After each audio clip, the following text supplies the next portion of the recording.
on ja no suppose na yo work polo yen akpole kwa no no si o re bu wana no dan wo ko ni he do wa wo emi wa na we ya se e wa ya popular ha ma ye ke na gbon re sha wa la o onwa ga wu onwa na aragbon weti ame godish ne no ho won so na wa wu ne we ge ne de ma wade emi ni ya fe wa drop e because e ragbon no do toge if we woman we no do gyo we na ana we na do medicate ladia e gba anywhere we woman na no roto na o say but ogi wu na do abie ogwie so na ya no ya dame e o ma gbon iwe eto o ma no depress e o ma gbon la video kene ni joro no be nota oviete vari yeke ana ma me den wa ni nyebuwa na be ni gege no si enore o ma e gba ore gbu e depress no eru we gbe keke you ma enu mu yu o ma e call you no say you wa be va vin dun no karu egba ba be ke na zoi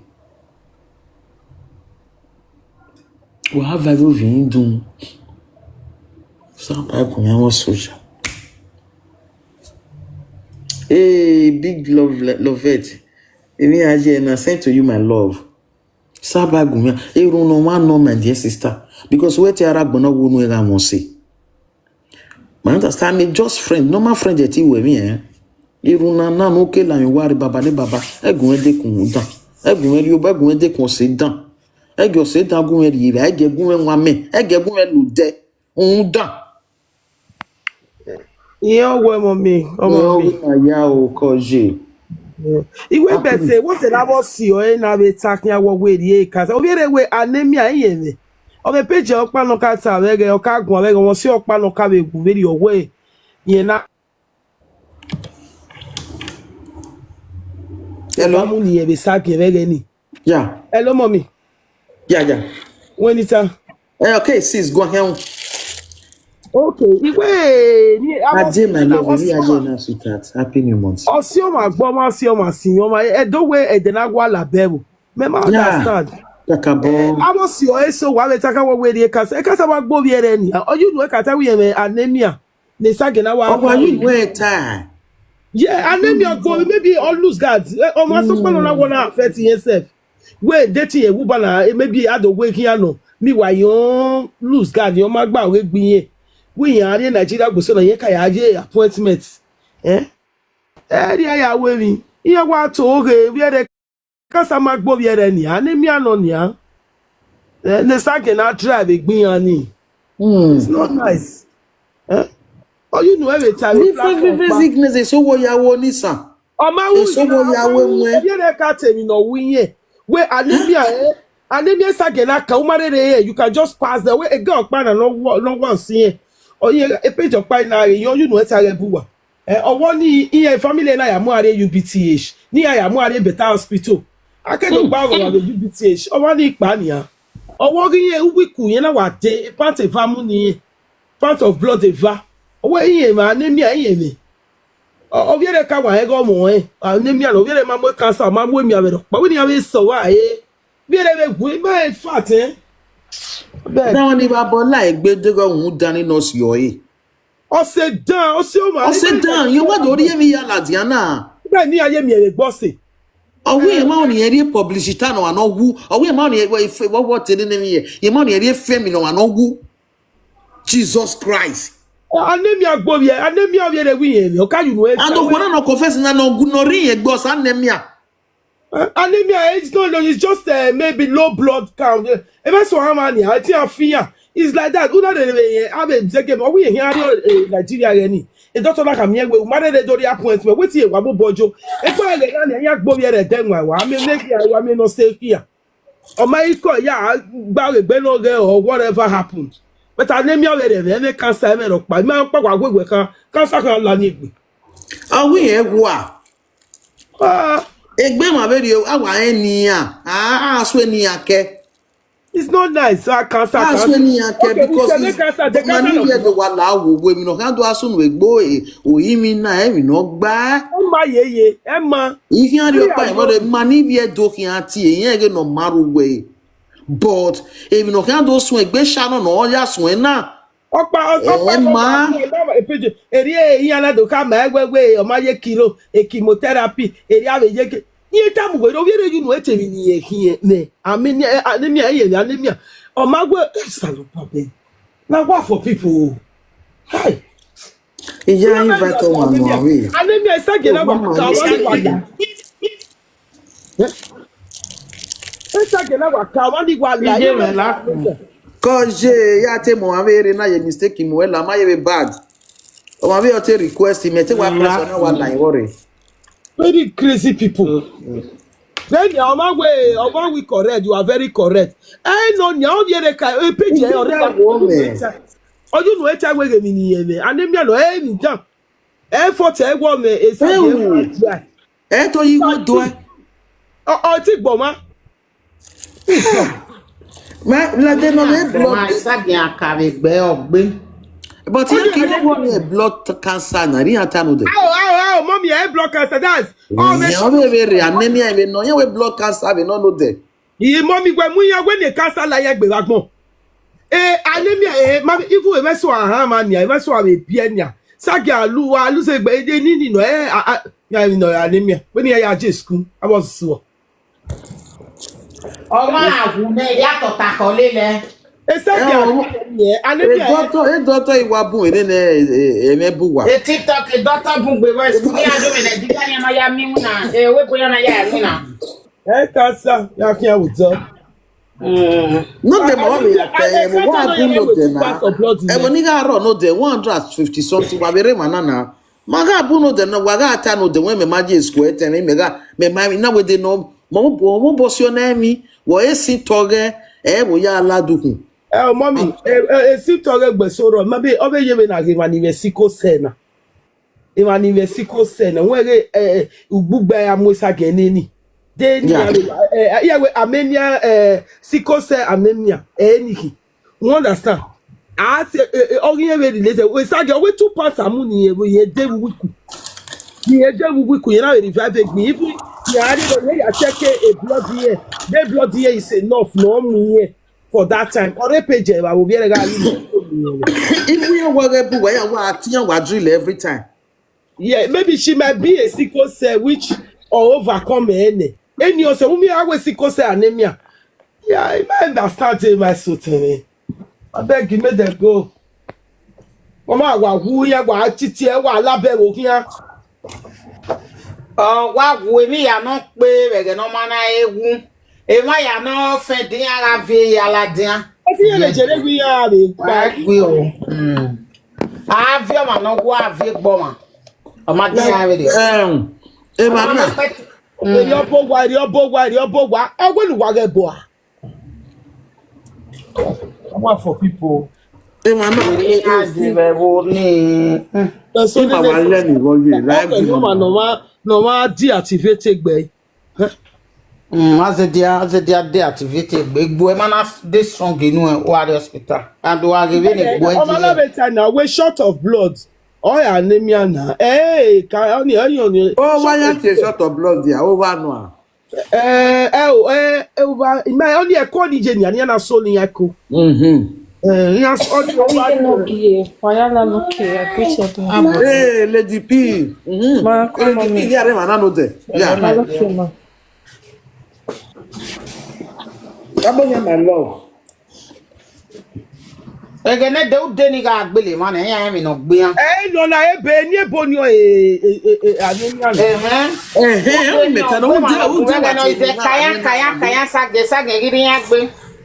Mama, who did? Yeah, who did? Let them pick it up. Billy.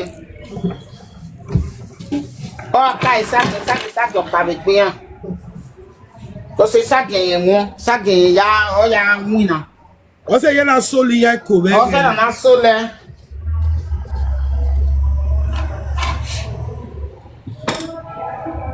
When I give you the rest of the kino, me I get back out the year, can I saw you there? Also, but I was sickle cell. Oh, yeah, we always sickle cell anemia. How many? Sickle cell mobile anemia now. Which is so wrong. Yeah, over. Very young winner. We're so redeeming. It's wow. That's all well, yeah. Anemia no watana, sickle cell anemia is different from normal. Let me correct. Anemia, every normal anemia. Anemia sickle cell. Yes, me aseti a sickler or a sickle cell anemia. Have a sickler. Sickle cell anemia. What did you guys? Yes. Every normal boss say si anemia ni wo. Una bleed, una memesis, una bleed, excess bleeding. Too much of bleeding or cause anemia. Yes, too much of bleeding. Wa akabua memesis or two jojo. The more no ya the more no ya lose blood, the more no esagin where ya ka all lead to anemia. Jesus. Yes, and the fibroid, they man even fibroid, you have a carbon anemia because they lose a lot of blood. Well, let me, my sister. Am I the next person? They lose a lot of blood. Also, wa carbon bleeding now. Una boy doctor, be anyo ati huni all red. Wow, to they gain back your blood every day. Wow, honey. You understand? But to Master, how are you? The more they say we are car, the more no ya affect we. Anemia eke. If we not see no na eke we double pregnancy or more need die of igbe. Ja. When it's ana why faro need die of igbe. Oh, that's for me, guys. No bleed the kakabona lose a sagin. We need the no boy doctor ya kama we bleed excess. Iyak buku sagin. Iyak buku ayo iyak menu. Wakabo ya ari he of ma bayon. Wakabo ya ari ave beans na lettuce man whatever. Fresh fish, a beans, this is go. Ave vegetable it's very important. It's very important. Very important. Bleeding, excess bleeding, all lead to anemia. Excess bleeding, all lead to anemia. Oma bleeding no wa uwa kobo doctor ya kamawe. Emezi cement to egbe. Or to egbe. You understand? I read so me mezi na. Therefore days ya moje na gogba. Esa genye wa losing oni do huni egege. Then emani be fibroid. Huni ya be need kakabo because esa genye o karigbe. Odo a little ndagani ya deni award leg guy because esa gen karigbe. Ego kaya temini meka waya wash now anemia worry again now. Probably she have a private blood, nobody knows. You understand? So no. You plantain a ma. Oh yes, you are very right. A plantain a ma. All those things. Go if you they bleed excess, even when doctor go right iron medicine for you. Still go and you need food where go they contain a lot of iron to help yourself. To help yourself. Because maniho na emi bunoru we gbi maniho ni mama he. Anything now we as a whole rule with doctor say any doctor na river ne. Wa bleed igbera igbe. We need to know boy doctor because the bleeding is too much. Every month when we no ladia begbe weni. If you say again yaka we no ya ladia every month ni ere gbo mani ya owa carry. The only thing that we help that person is iron medicine. And every day I ya won a dead gbe awa ya won before carry we before food you go drink take that medicine before carry so they gain back all those blood wey they lost. So my sister. So one way cancer cause anemia. No. Cancer cause anemia. Sister, cancer not cause anemia, beg. Cancer not the cause anemia. More na the Why you suffer say the talk. Cancer not the cause. Cancer Cancer cause not anemia. If you don't know, I may you go read. Anemia na the only thing where they cause anemia na too much lost when you lost too Not much too blood. much. Go down where you say go. Why lost too much blood? Maybe you may miss this now to even a gba anemia will accumulate ni. Oh man, no me fibroid. Because a fibroid now excess blood enya lose. So all those things also lead to anemia. When you are quarter, a normal sooner do atawo sooner. A cancer see anemia, cancer wa be do. Mama call Bava. Call you, Mama 50-50. Wako, I've been sending the red line. Wako. Oh, Mama, happy new month today. Happy new month, man. Mama, I take gift, no gift me, Ade. Argument or Lady B. A big Lady B. What have you? Thank you for your opinion and the way you analyze it. They are all very correct. But one thing is for sure, even when you comment in me, where a cancer or cause anemia is 100% correct. You can research it, Google it, and you will see the results. Because a bone marrow, a cancer, a wicked bone marrow, 100% anemia will become. Yeah. So of course, mommy, or yes, it cause Google it can cause it here or it cause but again o ma ni ke ipa ni we abeg o ma the cancer gbe we abeg only that our own was just anemia because if not Imagine to a mere picture no visual post. Wa mere picture no visual post here. Cancer can cause anemia by affecting the bone marrow. Okay, when your red blood cells has been terminated or destroyed, it can cause it. Are you getting it? That is one. Then two, Mama, only the way standing. Omani, on your obodo manine. Yes. Okay, do I destroy? Now, go explain name your pa or where I am one or bo why you okay? Go explain name your pa. Mabele anemia. A lot of things can cause anemia. Number one, excess bleeding, as you have said. Yes, which is 100% correct. Okay. Then two, a lady now, anemia ni, but allegedly, according to the family or the friends, a cancer and work. Now listen, a cancer, really anemia then on do cancer by. What do you expect? Most especially honorary down nose cancer. It could lead to early Are you getting it? Mama, sorry to cut you short. Sorry. Did you know that cancer magbotin that she went for operation and the boy to prove people wrong. Also, no, me picture no obije post obije post a picture girl na go go hospital and the picture is with me. When it's na. Okay. Eto wa fun to su gba o.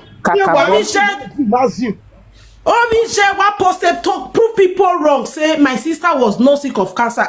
When you posted picture na. Okay. We are meeting girl and everything's just like she's very okay, very fat, everything's still okay. Just that according to Eminidwa home and which I believe, they said a sperm now in her way or may fibroid, and that fibroid they need to remove her womb to save her.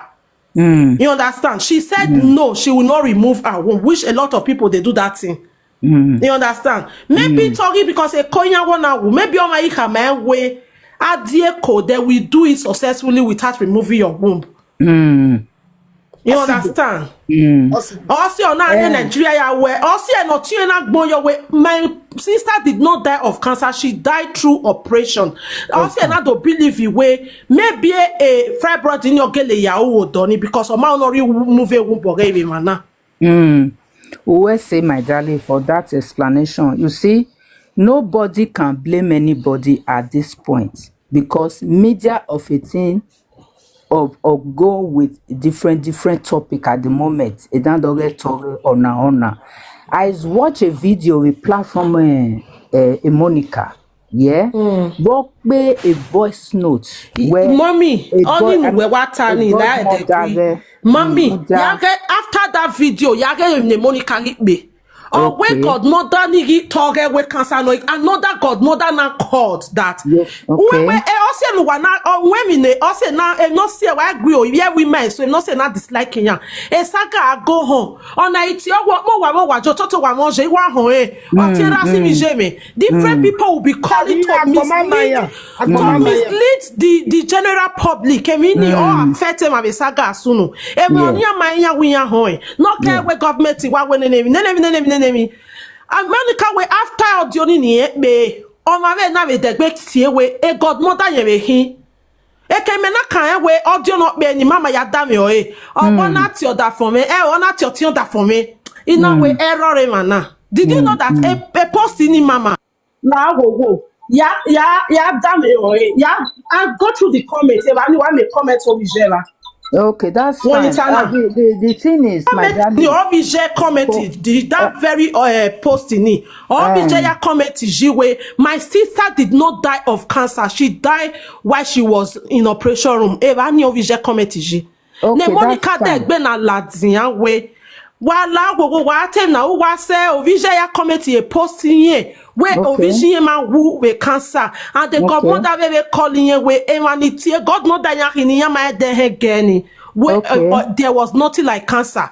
Also na me saga go home. E emana correct that me have a call Jani.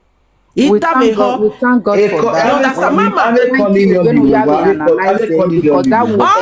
since yesterday, did you know that her brother that comment, I was from there now follow up. This morning, the brother post their conversation where she was in the hospital and the picture of the girl.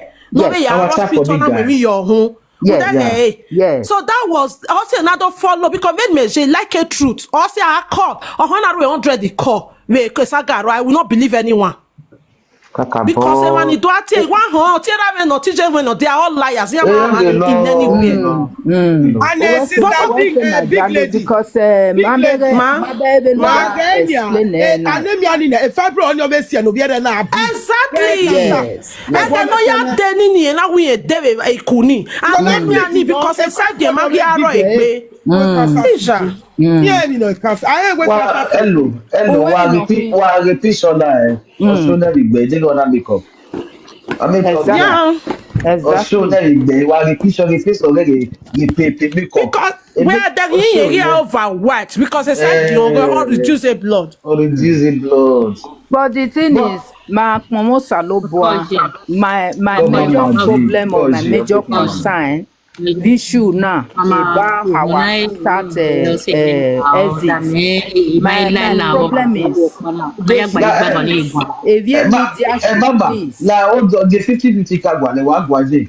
The media should please. Rudan wana atema anemia ba oya me we can explain a party. So I am not interested if you not gbe, but I'm interested in people should please allow this pretty lady to rest in peace. God bless you. Because God bless you. When again now a lady na Moses say a family ne lady na exit a family need to go down. Kakabo. Oh salobo no you go ya gwe ya fefefe no gi kebe family. Because different things can exit anybody. Agbon yari e ya bookmo.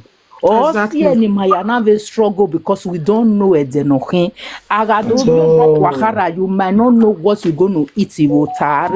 So my major problem and my major concern at the moment is our Edo people should please allow this pretty angel to rest. Because na gbone de aga singwa wama wu owe wewu we no giemena wewu Exactly. we no giemena wewu we no giemena wewu. So I've sit down quietly to think about Mona this. show me heart me. I mean, heart me. We should No, please make it no idea, learn let's how like to it. mourn that person, Please, not in the other way round. Menowa Guana, I only see her in Facebook. I don't know her God in bless you for the person. heart, man. But God bless you. evenime evierude a lady na o salobo akwa kan abie More heart me, more heart me. You understand me? We Yes, should sir. learn how to feel bless you for it that. where ọmọ nakagbagun ara nakagbahian nakagbaribae ọkùnrin òwe no ọ̀nàdòbọ̀ you have to respect the death. Exactly. Let God Almighty judge whosoever has been good or bad in word or in this life. Oyi manu na gbon right ni na maya judge o manokpa ne because he maya ri ya book for crying out loud. For crying out loud, I am so, my enemy is almost depressing because of this lady. Our late sister Sharon Pame no ya we ma okay social media online. Yes, everybody want to listen to it. Okay, which is right. But to have been where matter disease from there. Face your business. Na ya go the media for Christ's sake. God bless you. Woman na ya go the media. She's full of life. Whether enemy magbe, she's full of life. She's a vibrant. She's a beautiful soul. That dog will one thing or the other to make money for her life. To earn a living for her life and her family. Why are we judging the dead for Christ's sake? Why are we judging the dead? We should respect the dead. We should be scared of the dead. We should respect and pray for their souls. It's not by criticizing them. No by Latin the media for Christ's sake or because you know where they set it no me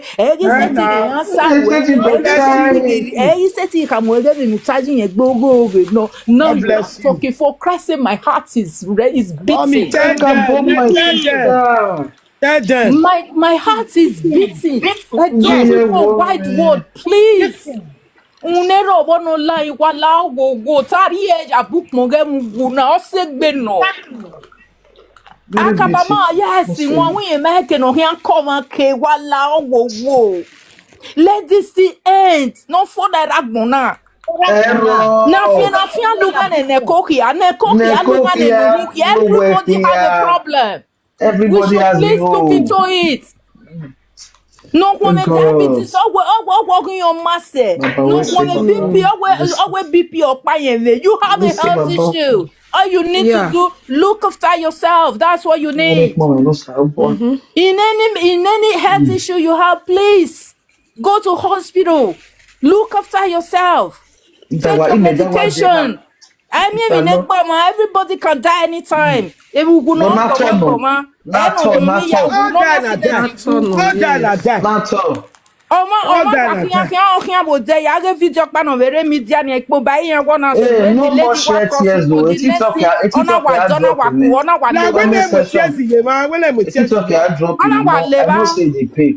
please platform now. The only thing is to advise our people they should please stop this. People are having heartbreak because of this lady. Omona ya kyugie na hinia, omona ya hiyo na hinia. Emi oguye benania. Ogono garwa anything no iri aki we no ma seti wo mo me roba wa gi o na gbo hello bini people. Unelo no line please. Maya no wagata. Enough is enough. People are out there crying for this soul. Fonero, Masakangbe, Eleki na Masakangbe, garagmo biju wenari ejo wa uki wo Masakangbe, mo Mani wa. Dedu, Masakangbe, Àwọn Masakangbe. se na pa no bi Why na be ọmọ na mo Iyore se Iyore? obi ele ye Maya family Pen, we. ọmọ sẹgbẹ Masakangbe. Ọ̀gá ọmọ ọ̀sẹ̀ we sẹgbẹ u ya ekyugie. Ọ̀sẹ̀ me na higi magba hin alade o Oma ye be bi do o. Oliri, Oma be She Jawe, Una have Wana all je the one figure, day. every my ebunu.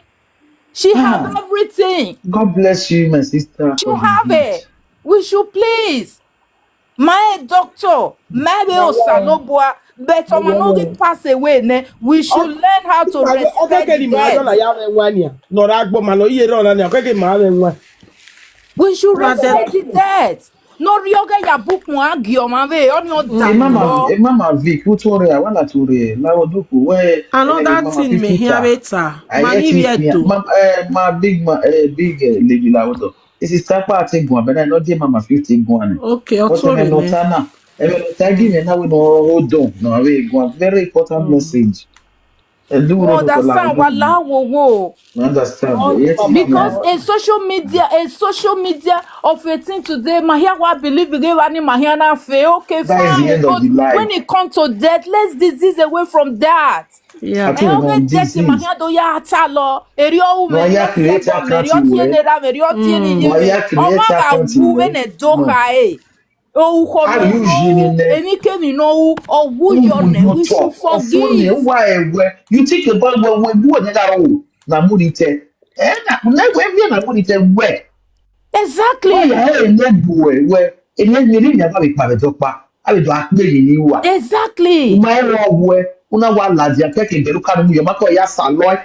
Ima eni oponi ya izen na we but audio no we izen no dey Facebook eh. Una wa ladia with the frustration why ero wa we why won go no why ma we wa. Ele gbe kan. Any day problem. Because maybe they Exactly. will tap on Whether you it. like it or not, there was a day in Waro Whenever the buy say ya I sweet. be again, whenever remember me and Oma no matter. Or so Eh. say me Martin Ah, enjoy me. Error. Obidi again. ah, One more time now, I just a gap, why you tell gap me top. ah. And I'm good no what. Hey, you This is the reason why Nana are. Mie where till tomorrow till next tomorrow no. Any woman you find it difficult to explain yourself to people because So the Exactly. what Yeah. you're gonna people, do, Yeah. God bless you, then wagui. mama. Akabo. Iya mudiaka then Yes. wagui. Eya hado ya gio. Beti Yeah, na do mia have mia you. was wogi no kami. Come here. Iyana mia we degere wegbe one of your family member is passing through it. Mm-hmm. Degere family wegbe your loved ones, your friends are passing through it. We should learn. Oh, we should all understand the way life in and one thing or the other can cause you a problem. We should understand Thank you it. for the gift. Yes. My Sir. only advice to people that is living right now is Be good. God please, bless you. always go for your test. Go and do your test. Look after Very yourself. important.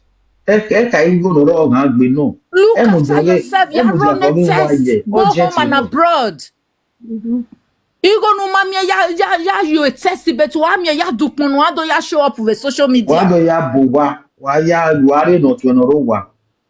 Wa E gbo mi we mi ame agbon. mi ame na re detect egbo mo. E Na gbo wa re God follow up bless Buhari you. kunjo egbo ma mi o ma no Yeah. phone na. Yeah. Emi o ma no phone na. O we You here so talk ko no. here so e ko here so afia na afia so. Eri osaloba man complete o ma rokpa. Everybody At have all. it. E me so waro e kun mi better ogun wo webu isama so No, eh. thank you for the heart me. God bless you. Yeah. You Akabo. understand? Where's the queen? So everybody wa mo ge so wa Yes, rien di my love. mo se yan head problem but Ah, elo di mi ewi. there we. Yeah. So Big bag Maria. mi ame ni kin. Emi ame no kwa no. Every little thing money Akabo. marry egbe me involve any time now we Ah, should yeah, better. learn and stop ni ma ga gioma. Thank you Because for the heart me. God bless you for the money heart. boom is killing Yes. people Power time for big girls. silently because they are scared to tell you what they are passing through. They find it difficult to speak to you because at the end of the tunnel you're gonna wait for that day. Or a saga because of an not time away. Kabawe. God You bless get you. it. We should please while I will wait because a platform in I love it, Kakabo. Yeah. I love this platform. That's the truth. Anybody no climb man no better should please preach nicely. Say me no mind, no encouragement, no man. Oh man, in working out good one. Eric and a video can come across that person will wake up. He will learn. He will listen. Oh yeah, me no tell ya with me. Wagimai me if you do wala ho, I'm leaning down weeping. Wage gioma. Wage gioma se heli grave inema. Or see heli grave inema. Or see depression. Or see different things. Because Ema Yaseti expressed me, Ema Yaseti Guan. By the time they listen, they hear all this. If you ever have encouraged me, I try to encourage people with nice things, nice words. A lady na no yes sion na obi ju kwa obi ru gwe na re ejo wo mono mo so ya blessing family we. O mono mo so kan do produce ye family we. Dama no phone na amenero egbe. At all. Amenero egbe wala ho let's allow her to rest. Let's give the family peace. A family needs encouragement in my family needs in my 7 or my because if you're weird banner, if you're weird, even that tie. Akabo. Or more than you know, your bono gene family. Yeah, that's the true world. We are more not stubborn. We are where on your bono yenue. Or more of party trespass get away. In any of monosalo body no ma leru near. Na muria no ka watita wala ho Where a woman imagine man do ozo. That time mo work in Nigeria travel in believe woman in my avio because they ran a rent or you boy gbolu oreke. At least ya momo babala ka momo nege ya mu travel. They not the boy 300 flats in Nigeria. On my way there, me one with Europe because you may believe you were. Man, I say you don't win. I'm going back home. exactly. Me na ya gioma. Iye buware room. You know na me villa. Wala oni ubi agbo. No we no we ale we bo we wa. Man ni buwa be taye ma oni le obo we wa. Your way ya jojo one we please. Ama wa no hu.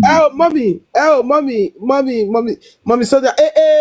Nana joma we omare waru. Inu eru majire we boy. Ebo no do bo nyabo ni nyabo ya we gbe 2 flat. 2 bedroom flat, 3 bedroom flat or ya we duplex we 2 room. So 2 area mo say omare 1 room. What can you get a flat you of we And everything about this girl, they know you have to like we come back always life. And the other room, man, you get away again. We busha, this time we no war. Every time in life, we do very secret.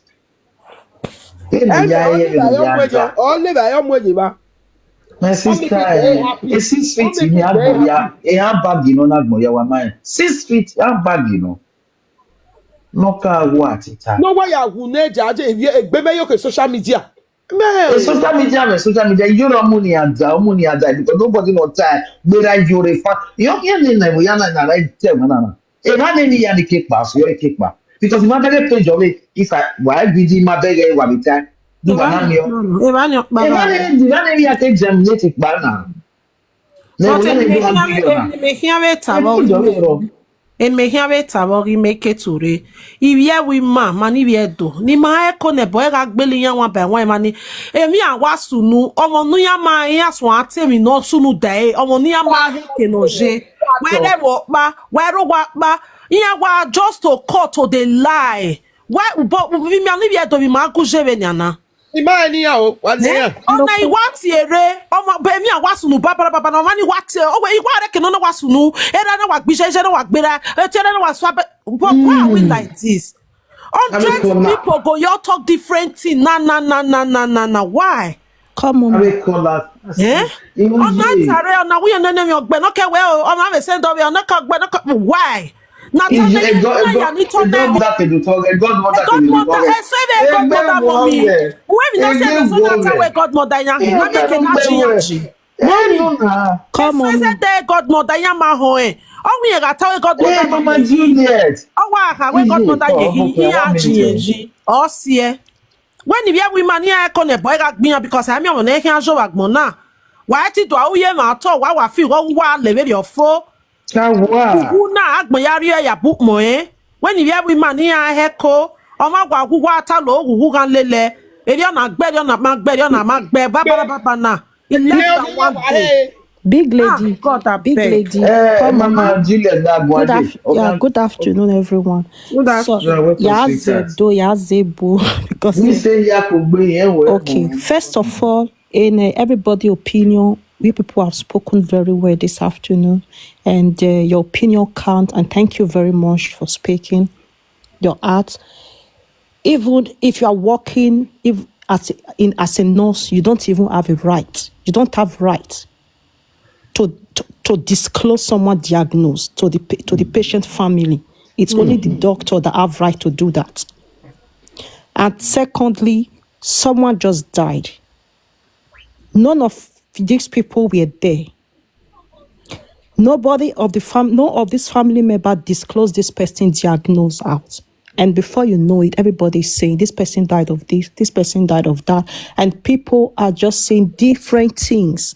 It's possible these things are not true. Let's get our facts. It's very important. And at this period of time, they are mourning, the family is mourning. The Bible even says, mourn with those that mourn. We are not even mourning with the family. All what we are just doing, this person died of this person died of that, this person don't, the red blood cell, blah, blah, blah, this person died of this. We sure this is what killed the person. Você mana lele mani vie alele mani go você na yeve yo. Na itoro, and at the end of the day, na tawo gbomani. When na dey doctor's report, it's possible that nani or the gbomani because family, even the Mama Juliet, 1 minute again. So I can remember how man no wo 80 no. O sena ni matana. Egbe mama kelele o bari ji man okwa. E mo anwa wo ni hawa uta. Man, eba so o sena. Very ma yari egbere ma igbo alo. O se wa ahuna. Ariji ma nya eni agba so sena. Eni mo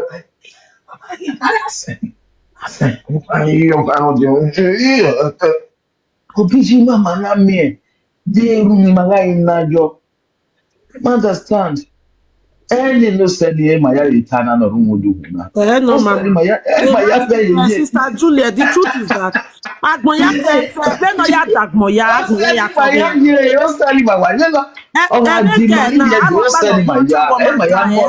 we are still in one way or the other mourning with the family. Any try any time. Yeah. Now you tell me I'm no magbe the person. On your the problem the point. When you must I feel like a hospital. Where you know? Hello, Ubiene. Naya, Noya, the boy, no any money. No, ya where can then you be operation be. No. I don't know why I cut you man. It's a very money. So I get we wa go. I go operation ya bi o. It's a very money go. Obi mama na me. Na te wa da yeke.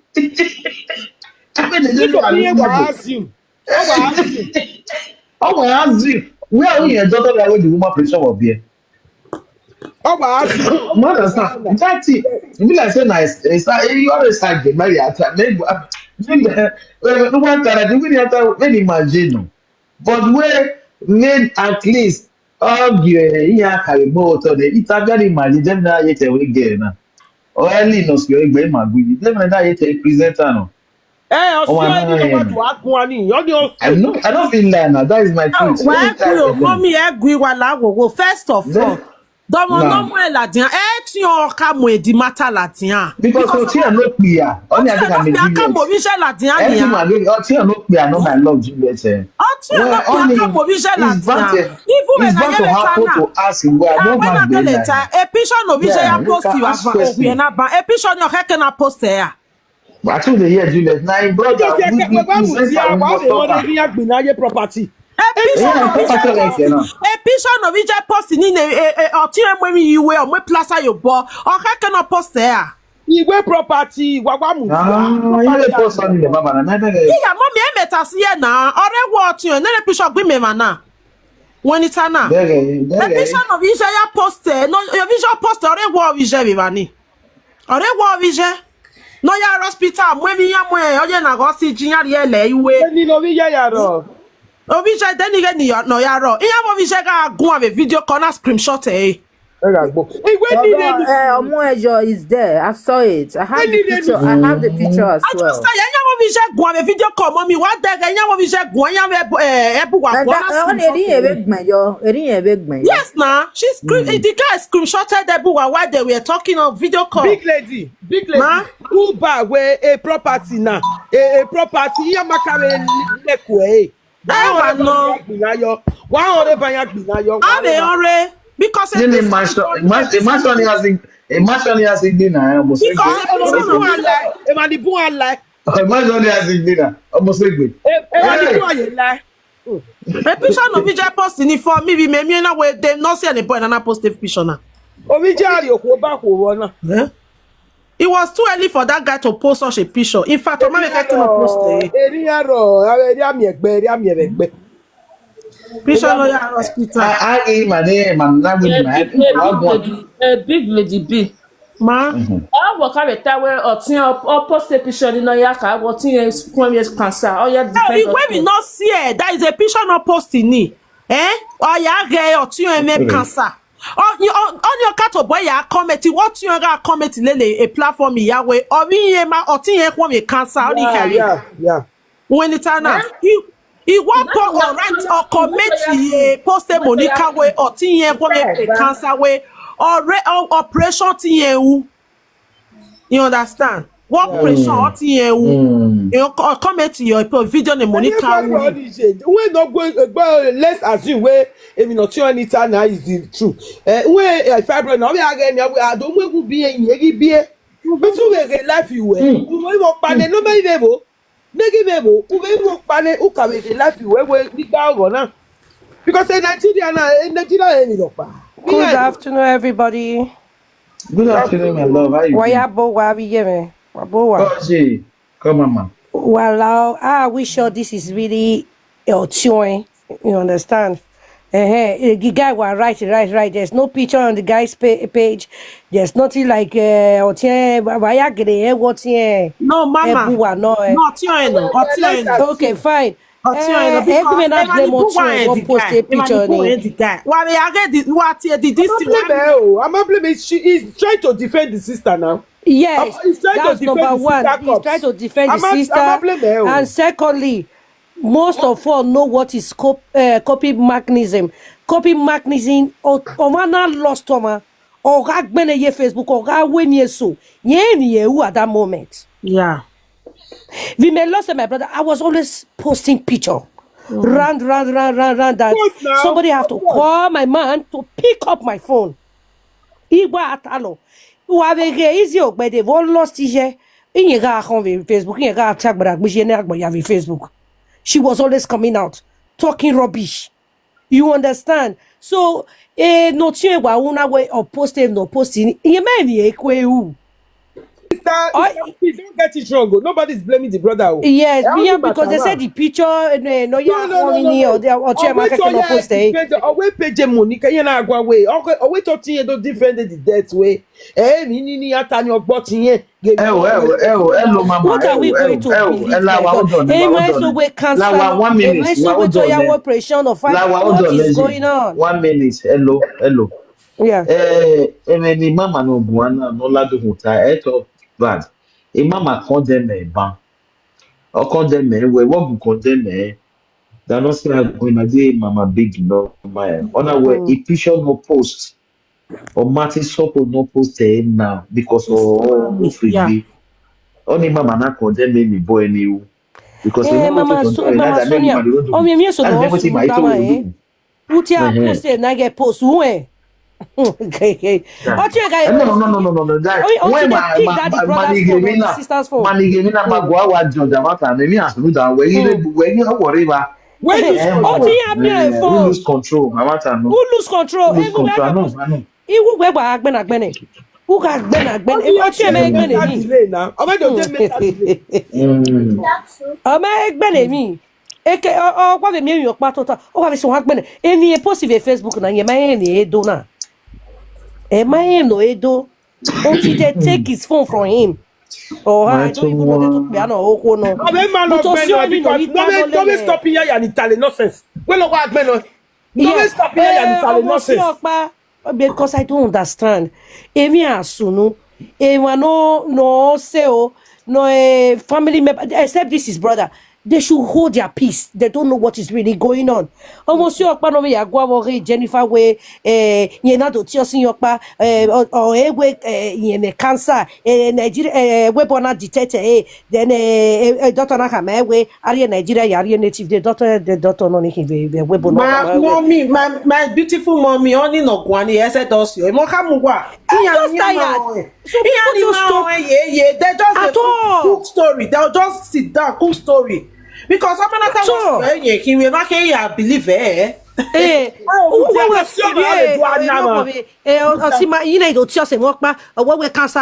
That she know that she has cancer. He just the few time no got me a few time he married a beggar. Why are people always talking? Mama la wo ima umie picture of visual post ya umie to take gen yo ye vu ima mi no cancer le mi to mu we cancer was spreading no what type of cancer is this a webo even a cancer was respect on my eat help on my hospital or why eat help on what dry it down. As in, Omave dry, Omave when she died, she's still looking fresh. Even the picture the brother posted today, she's still looking very fresh. Absolutely lies. I be friend, I be neighbor, they are all liars. Also, not you not post a picture anyway. My sister is still looking very fresh at the hospital. What type of cancer is that? That would just hear one of spreading like Bene. I have seen so many cancer patients. I still have a cancer client on a cancer of the stomach. You like. Yeah, you treated a webo. Yeah, you could never webo.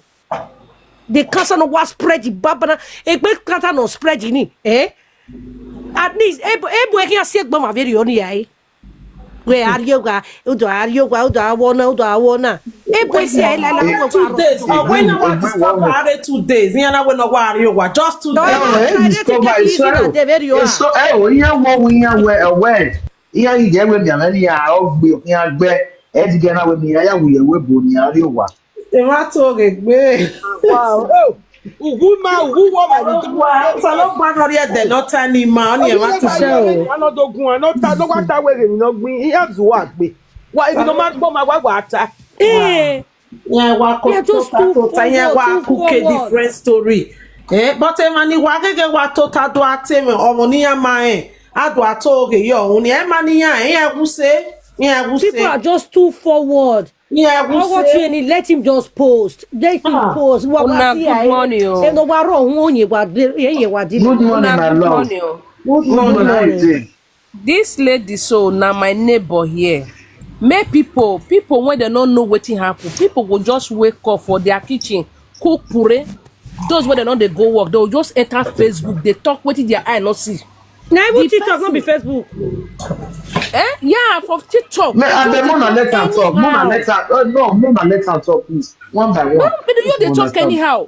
One of the lady, her best friend, when still be my neighbor here, when he faced me here, if all of the day Nigeria, the lady they carry load, they come for Nigeria. The lady don't post time, say, make people know they talk with they see. Say, she there with this lady until the last moment, not be cancer killer. Okay. Make they know they talk with it, I don't know. Me, if I sit down here last month, I see this lady here. She there fine. She not look like who they sick at all. Very clean, beautiful lady. If you see person will say no way, you must see the sign for a body.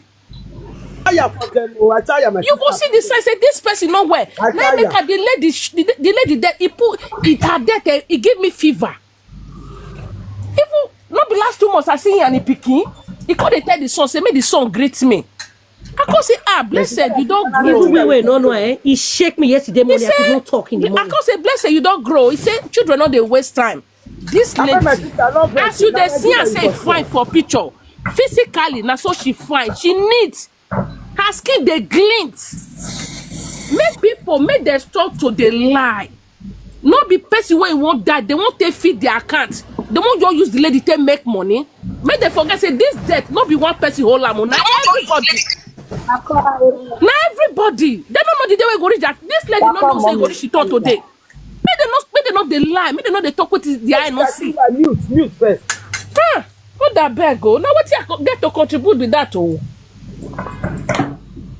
God go bless you, my love. Where's your sweetheart? Not because I kid. Welcome and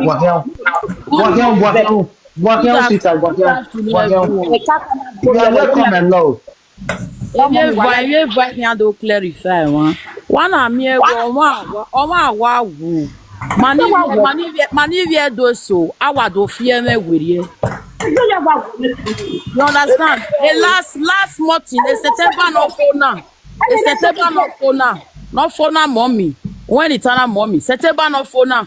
Ebo wa gave 1 year. No ya me accident. Okay.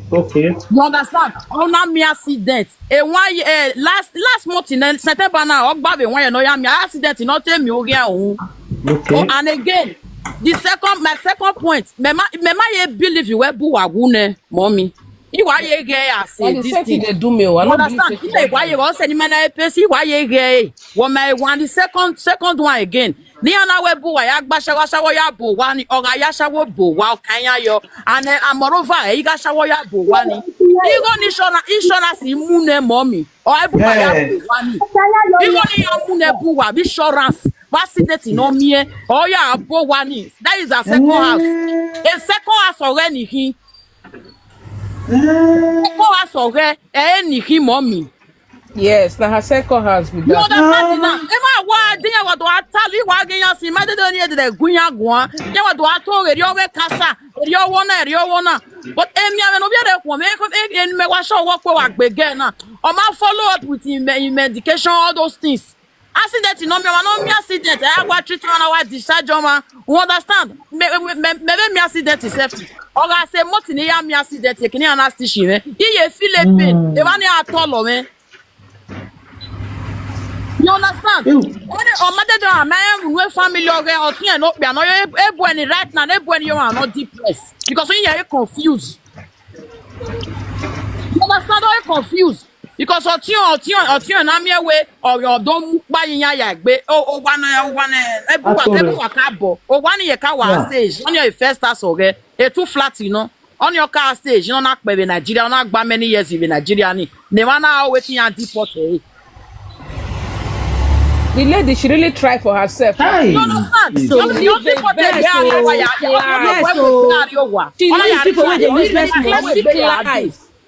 she really tried. Almost 100,000. She didn't enjoy it. Right. You understand? Oh yeah, but one. Iyore not just the blessing.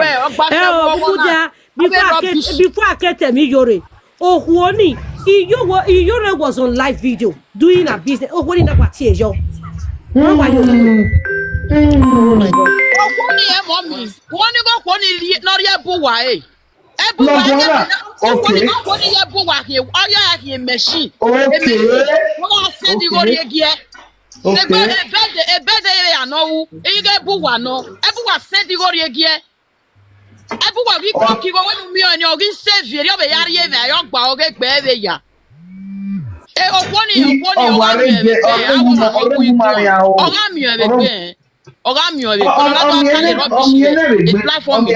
Platform of Iyore ni.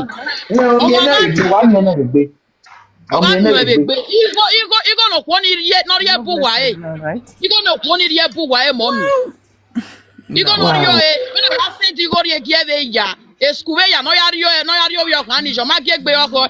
There is jebu wa no wu. Ebu wa ye temu egbe ni e kan to do ya rio yo kan ni ari Nigeria na no rie ge otinje no dion no ku. No ibe ro na.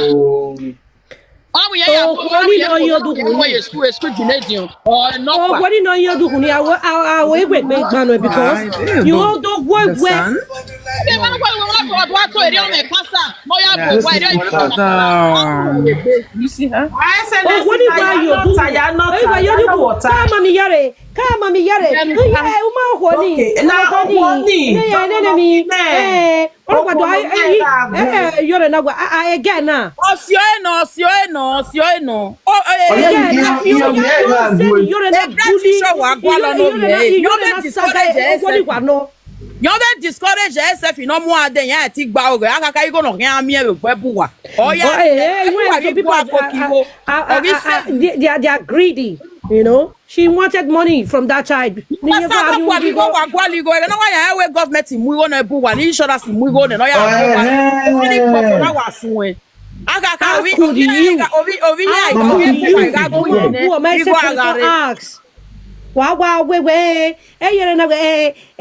not did we not know where boy. Mommy, when but that's on everywhere. We look for no mabawe. Oh, a big gas in ye gwalo na ye can rent na no we do ya stake ruminoje. So go on your man one ye kwa mo wa boys e fi ye be pon money. Awa tell me dia when ya gun pon o. We and you ya pari Nigeria when on ya gba o ge mi o when I go ya gun pon mi ya wo sin ye gele gun pon. Laga ta wa to re salobu egbe okoko na sa egbe oko. Egbe o mi egbe ye we no ma tie bot you ki. O bi de ma de rest. O ma de rest was one night he wa le down the social media he na tale rubbish. Heaviness, but I can't put 100 million. No money, no money. Your bonnie, I remote. I'll give you a fine job. I'm having you away.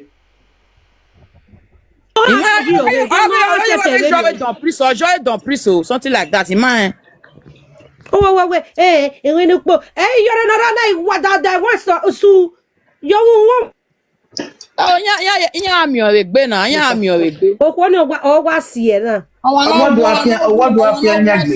Oh, man, no, oh, me show ye any, I can't you any. You will not go what, Titana. One no mommy. Anyone you are clarify. When me we save you. We should not even believe all these cancer or anything again. We should let the brother be dropping information. Yeah, testify. We are going to okay, pack your new as organ. Oh, Jamie and the Abe Nana. Anybody no information concerning the girl, no ya follow up to you. Because exactly. Yes. I see a mini agita me dame or two me wa follow up. No why I have operation be. I just hold that one for hand. He didn't hammer when no yaro. My sister, what type of operation? I want to check it. Oh my wow. A picture a video fly we no one in our family. I made the family ene. I made the family ene. I gag a picture mwemi ya. Oh my God. My sister, when my only 10 away or show my but a new tianaga Fred Jesus testimony perfect. La wa gba o to mi ame lele ri bo. Jesus. The Facebook, Abi? The Facebook, yes. Testimony.